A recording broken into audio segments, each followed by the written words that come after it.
What is going on, my Nissan fans? I am still chasing the P2A00 and P2A03 code, but here's the update.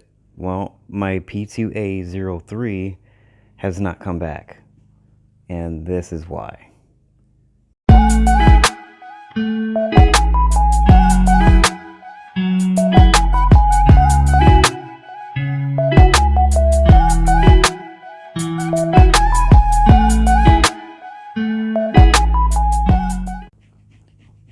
So if you've been watching my videos, I have been chasing the P2A00 and P2A03 codes. That has to do with the O2 sensors not doing their thing right. So I even went back and talked to, or actually listened to myself in my other videos to make sure that I wasn't crazy up in my dome piece.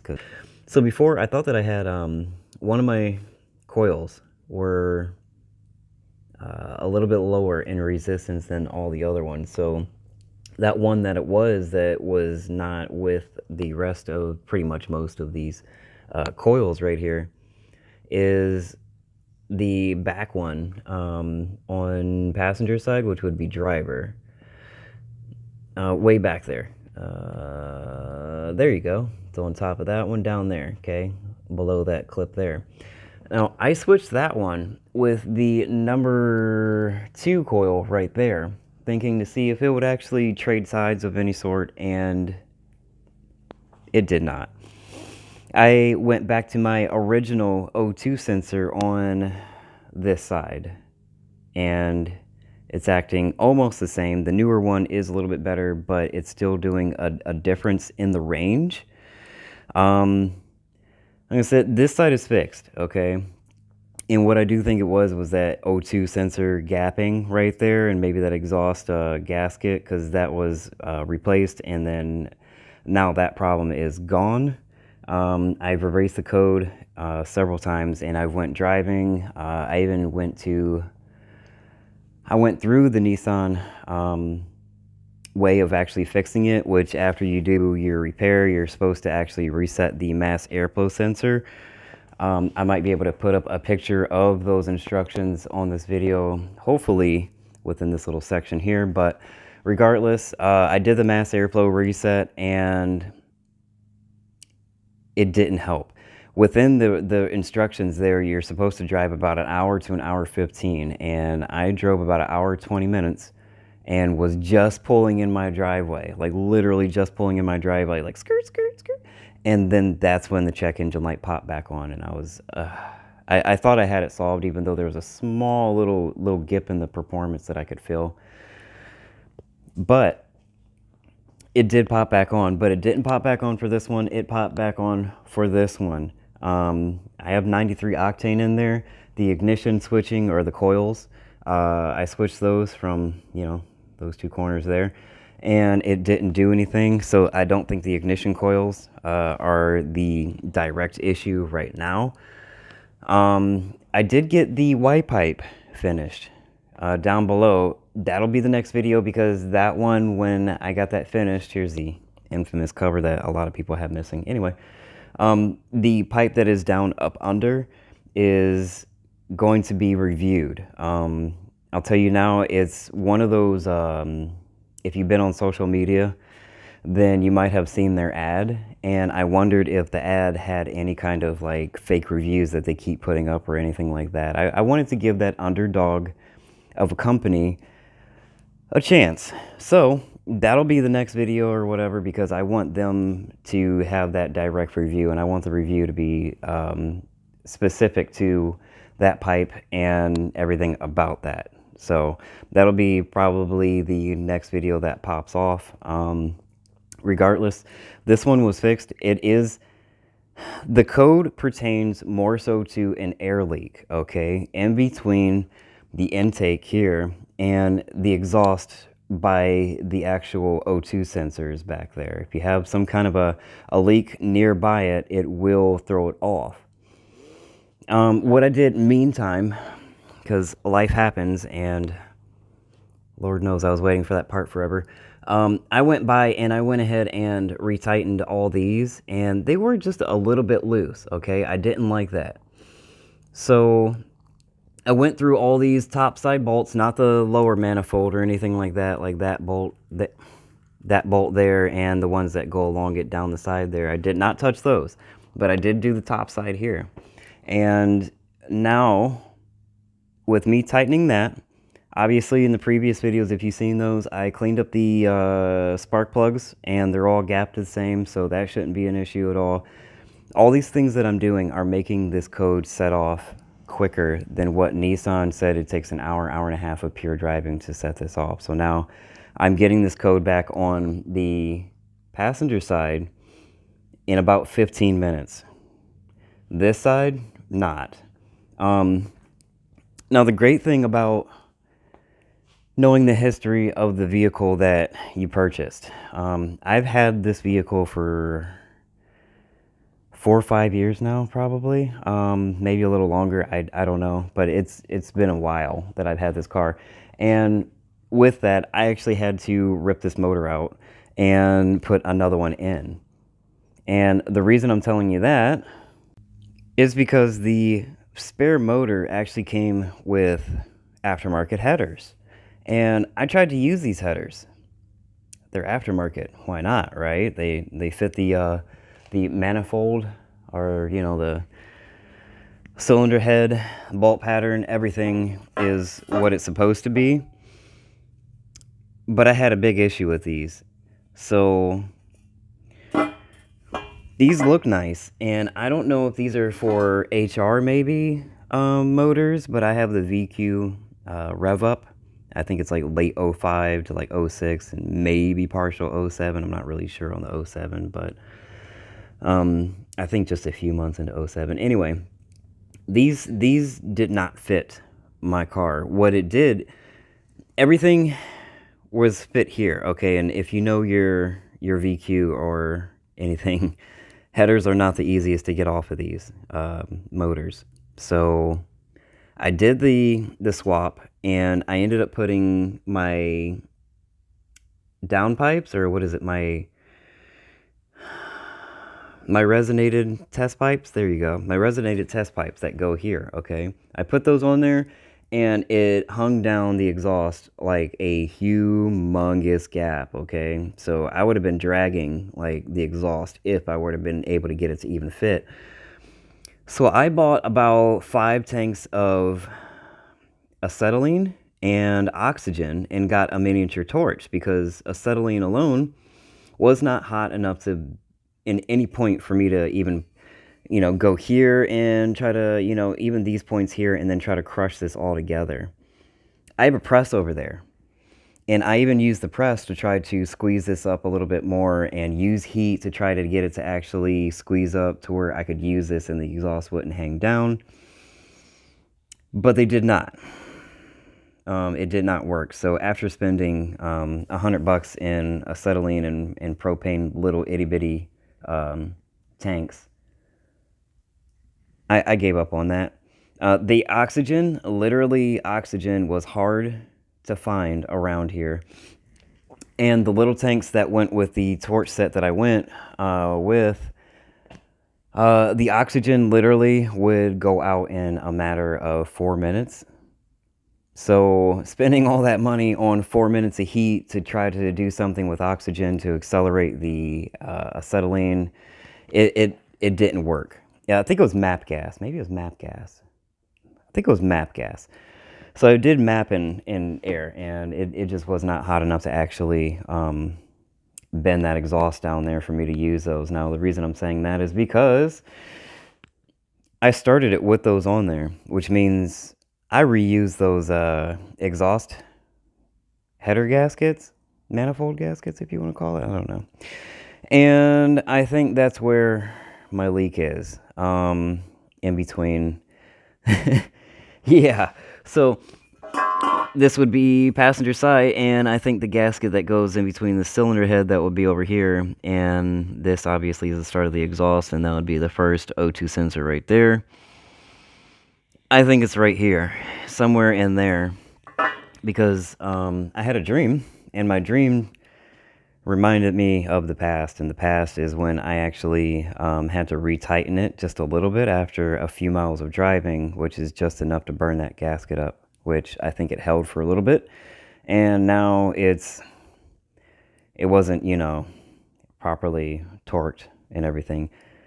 Like I said, if you know about taking these headers off, it's hard to get to the lower bolts. Some of the top bolts are easy to do, but some of the lower bolts are ridiculous, from up under, from top side, from extensions, wrenches. I mean, you could throw every option you have at it, and it's still a headache.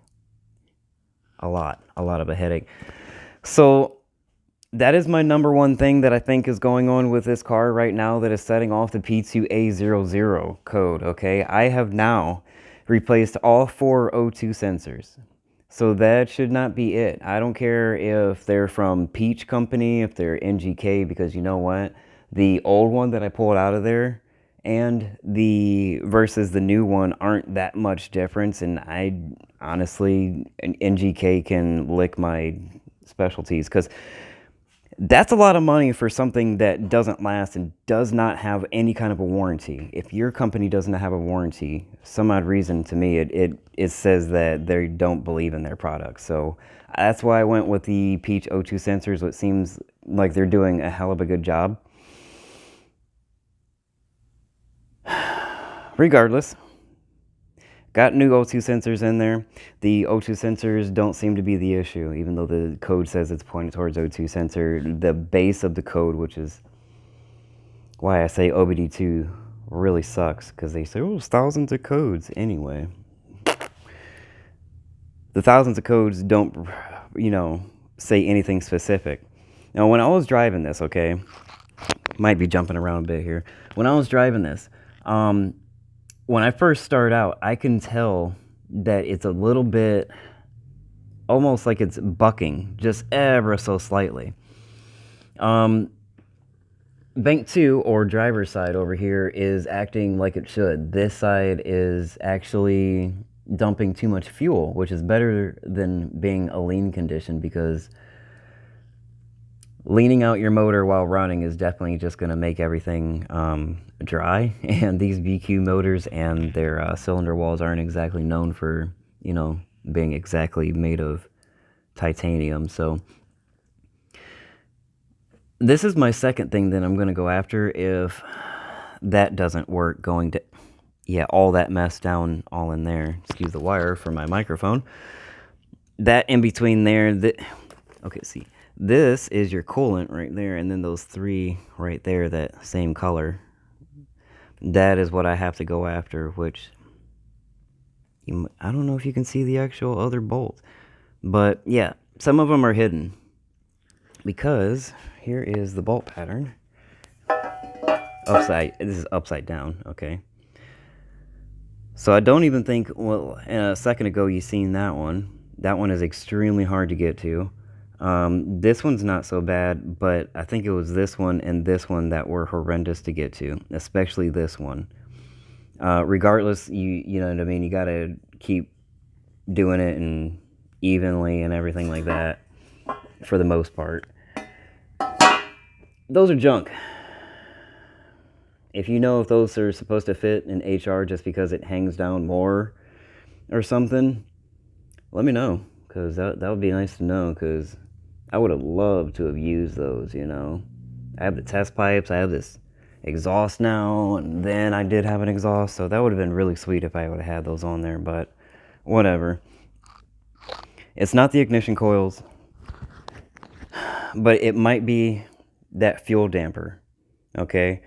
Some people might try to list that as a fuel regulator, but it's a fuel dampener. And the thing is that if they go bad, they might release too much fuel. Sometimes they leak externally, sometimes they leak internally, and let too much fuel by. And why am I that one or whatever? Because there's one for each side. I don't know if you can see that. Yeah, you can see that right there on the video. There's another, creep the hand in there. Okay, right there. That's the damper for the driver's side. And then there's one for this side as well. So I'm wondering if this one maybe failed And that might be, sending too much fuel down the way, which is why, it doesn't matter what the duty of the fuel injector is. If it still has too much pressure behind it, it's going to dump too much fuel.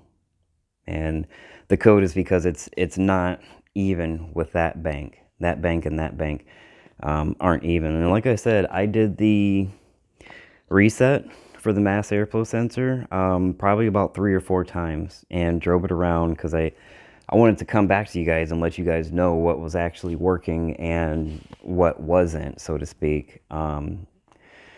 And hopefully by the time I'm done with this whole video, I can actually give you a checklist of, what did work, what didn't work, the things that led to that, and so forth. So hopefully this is some kind of help. I do appreciate any and all the comments. I do get, 1 or 2 from time to time, and I do appreciate that.